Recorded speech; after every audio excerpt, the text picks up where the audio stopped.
All right, we got a video from Nomad Mo, Filipino millionaires. Let's get into it. Guys, back again. So earlier on I said I wouldn't tell you where I was until I'm here, so I can tell you now. I'm at a supercar meet. So this is where you're gonna see a lot of exotic cars, exotic bikes, supercars and super bikes, vintage ones as well. So we're gonna see a mixture of all of those things, and we're gonna hopefully meet some of their owners and just find a bit more about them. Here we've got a BMW. The nice cars. Porsches. All right, these are some really nice cars. In the Philippines, I do see a lot of exotic cars. I see Lamborghinis, Ferraris, in places like BGC. And honestly, I don't understand what's the point of having these exotic cars when the driving in these cities is so like bumper to bumper. But anyway, I mean, if you enjoy your toys, enjoy your toys. All right, guys, so we're outside of M2 at the moment. This is owned by Gab. Hi, Gab. So do you want to just tell us a bit more about this car, the specs on it, and you know, when you acquired it, things like that? So this M2 is a 3.0 inline 6 engine. Yep. And yeah, even though it's just an inline 6, it's really powerful. It's really powerful. Really powerful. Especially when you floor it, the rear wheels always spin. Yeah. Okay, well, you might have to show me that later. So in terms of this car, when did you buy it? Oh, I just got it last February. Last February. Yep. So is it a 2021 model? Or? No, it's a 2019. It's a pre-owned by my uncle, which really had a very low mileage. Yeah. For a 2019 car, it only ran about 2,000 kilometers. 2000. Oh wow, that's very low mileage. That's maybe less than 1,000 miles. Oh. My question would be, how do they afford these cars? Like, what line of work or what job, or how do they afford these cars? How do Filipinos afford these exotic cars is my question. Now, for some average people, some Filipinos and other people, this may piss some people off, but every time someone sees someone that drives these exotic cars while the rest of the country is in severe poverty, people get to wondering, how do these people have the money to have these cars, all these fancy houses or these luxurious things, but with a regular job, or it's almost impossible to get a high paying job due to, you know, the population being so huge and not enough jobs for the local people. Okay. Or close to 1,000 miles. Understood. So Gab, I think everyone is itching to know, how did you come to own a car like this? What do you do for a living? I just have a lucky parents that supports me with my passion, and they just let me drive the car for now. That's wonderful. He said, what do you do for a living? Not some freaking mumble jumble dumb story talking about they just support my passion. What do you do for a living? What is the job that made you afford the damn car? They never answer these questions. That's the problem that frustrates everybody and pisses off everybody. They never answer these questions. That's what we all need in life. We need parents that are supportive and parents that can buy us Mommy and daddy. My parents bought me the car. What did the parents do? Where does the money come from in a place where 90% of the population is in poverty? I may be over exaggerating the number, but I'm just throwing something out there. And support our passions, but whatever passion it might be, whether you're a musician or a car fanatic, it's always nice to have parents that support your passion. Like I said, whether it's the arts, sports, cars, whatever it may be, it's always good to have supportive parents. So if you're a new parent, make sure you support your children in whatever they do, as long as it's not against the law and it doesn't go against your morals. That's right, that's right. Just remember to support your children all the time. All right. I mean, I agree. I agree. You know, support your children. I mean, my parents were supportive of me, but my parents didn't just hand me stuff. They were just, you know, they were like, they supported me by encouraging me, by teaching me things, by saying, or just being, you know, being kind of like, you know, an emotional rock that's there when I'm pursuing things. But this kind of support they're talking about is like, I'm just gonna give my kid everything, but not, I don't know if they teach him anything or just give him stuff. But my thing is, I'm still wondering what did he do for a living to be able to afford these cars or afford this car? Thanks, Gab. Thank you.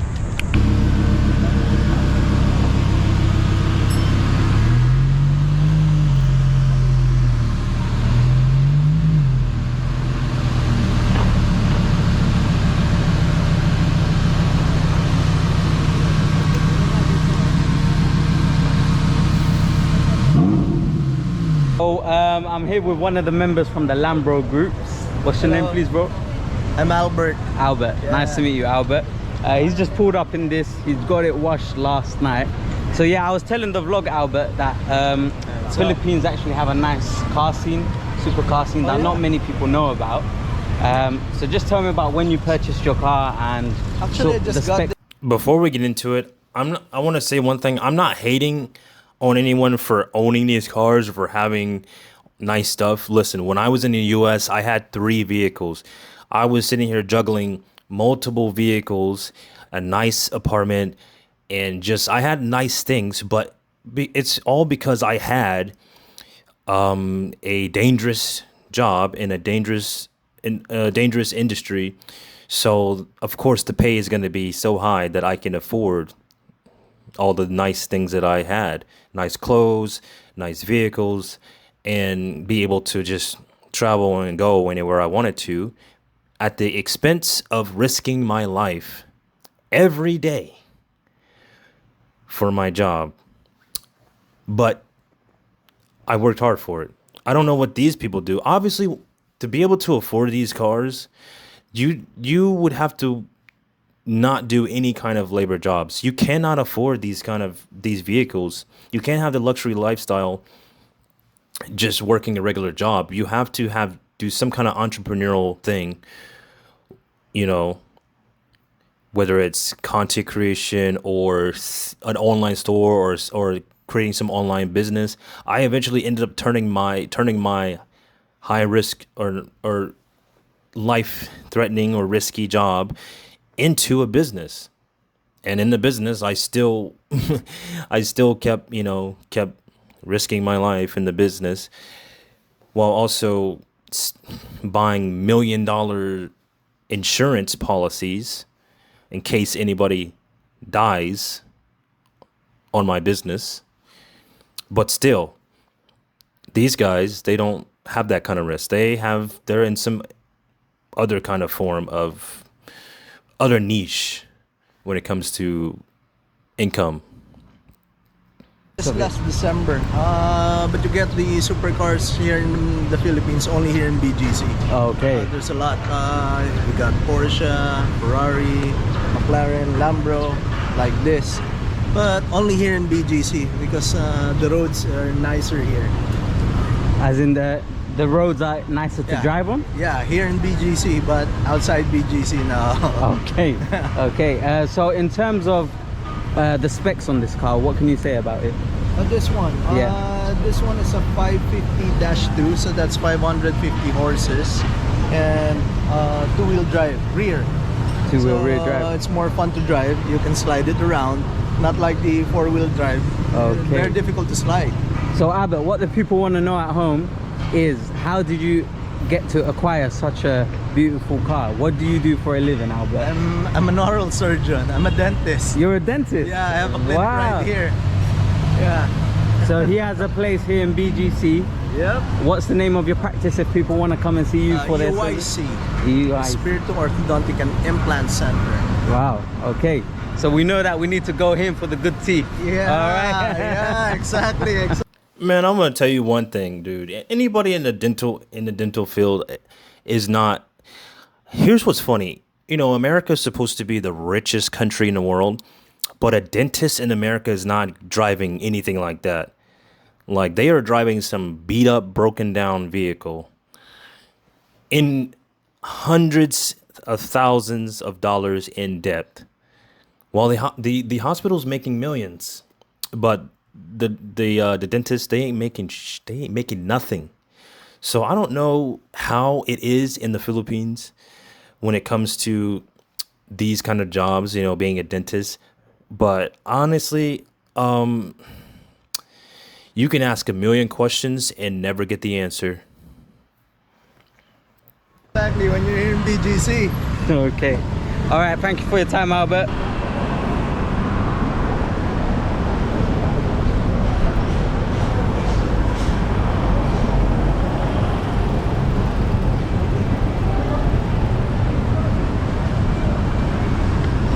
Guys, we're here with Leo. Leo. Yes. Nice to meet Morning. you, Leo. Nice to meet you, man. Right. So this is your car here. Yes. Do you want to introduce it? Tell me what it is, the specs on it, and it's, things like that. It's a Huracan, then we installed the twin turbo kit. So Okay. It's got a twin turbo on it. And when did you purchase it? last year. Last year. Yeah. Last year. What made you want to go for this car specifically? Oh, we want. I own a shop. It's Speedworks Engineering. So we wanted to get the title of the fastest street car in the Philippines. Oh wow. So does it have that title? Yeah. It is It does, officially? it does 60 to 130 miles in Wow, guys. So here you have it. 3.6 seconds. So We're here with the fastest I wish car we could in the streets take of you for a Philippines. ride, but they won't allow us here. Okay. Okay, that actually makes sense. That makes sense. That makes sense why he would own a Lamborghini. I can understand that. I can understand that. But everything else, those other two guys, I don't see it. Especially the first one. That's fine. Don't worry, at some point we'll be able to break some rules, just not here in BGC in front of everyone. Not in BGC, they're strict here. So Leo, you said you own an engineering shop, is it? Yeah, automobile. tuning shop. We tune the Tuning ECUs. shop. Yeah. Okay, nice. So that's how you've been able to afford such a nice car. No. He's being modest, but yeah, this is what happens with hard work and determination and a bit of passion. Yeah. Just You can achieve keep this. grinding. Keep grinding, guys. All right, guys. I'm gonna put the link in the video so you can watch the rest. I want to say one thing. BGC is a modern America bubble, and I hear it from a lot of other Filipinos, and I hear it from other Americans that when you go to BGC, it is basically America in a small bubble. It's a bubble of just rich people and all this high cost everything. American prices. Of course, American prices for everything.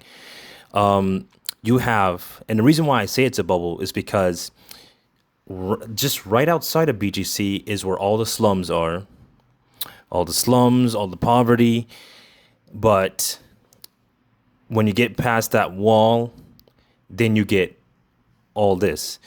And it's the only place where you can drive these fancy cars and have these fancy dinners and then have these high-rise condos and everything like that. Have a super clean city and not have a bunch of power lines all over the place and not have odd smells and stuff like that.